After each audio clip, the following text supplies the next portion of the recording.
वाल्मिक कराडच्या रिमांडची सुनावणी आता केस ऐवजी बीड जिल्हा न्यायालयामध्ये होणार आहे। सुरक्षेच्या कारणासाठी सुनावणी आता बीड जिल्हा न्यायालयामध्ये हलवण्यात आली आहे। सीआयडीने केलेला अर्ज कोर्टाने स्वीकारलाय। बीड न्यायालय परिसरामधला बंदोबस्त सुद्धा या निमित्ताने वाढवण्यात आलेला आहे।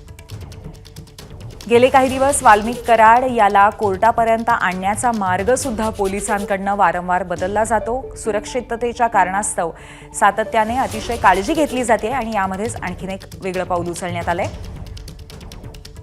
आपले प्रतिनिधी गोविंद शेळके आपल्या सोबत आहेत। गोविंद, आता बीडमध्ये सुनावणी होणार आहे, आणखीन काय अपडेट आहे या संदर्भात?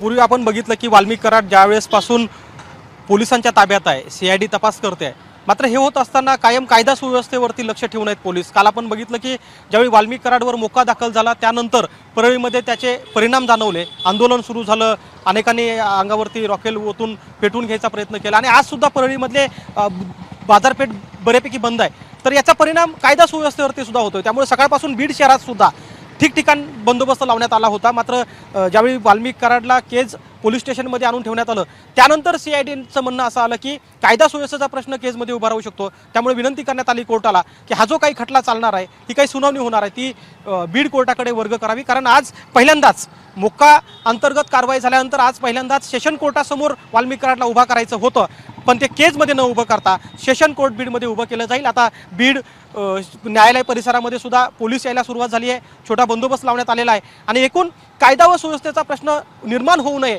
या संदर्भात पोलीस काळजी घेताना चित्र पाहायला मिळते। अगदी रूट बदलला जातोय, त्याला कुठल्याही प्रकारचं लोकेशन कळेल अशा प्रकारचं लोक पांगत ठेवले जात नाहीत आणि एकूण वाल्मिक कराड याला न्यायालयात नेण्या अगोदर जी काही कायदा सुव्यवस्थेच्या संदर्भातली काळजी घ्यायला पाहिजे ती बीड पोलीस घेताना आपल्याला पाहायला मिळत आहे। पूर्वी धन्यवाद गोविंद, आपण दिलेल्या माहितीबद्दल। एबीपी माझा, उघडा डोळे बघा नीट।